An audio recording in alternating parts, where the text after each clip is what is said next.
as a boy, pangarap mo talaga mag-singer, pangarap mo talaga sumikat, meron kang mga idolo.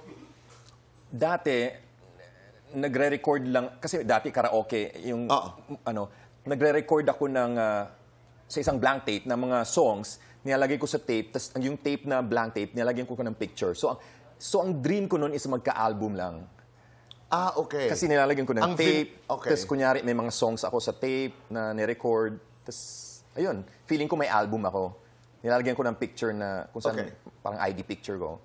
Parang ganon. Kunyari, may album ako. May album ka, singer ka. So, yun yung dream ko before. You wanted to be a recording artist. Yeah.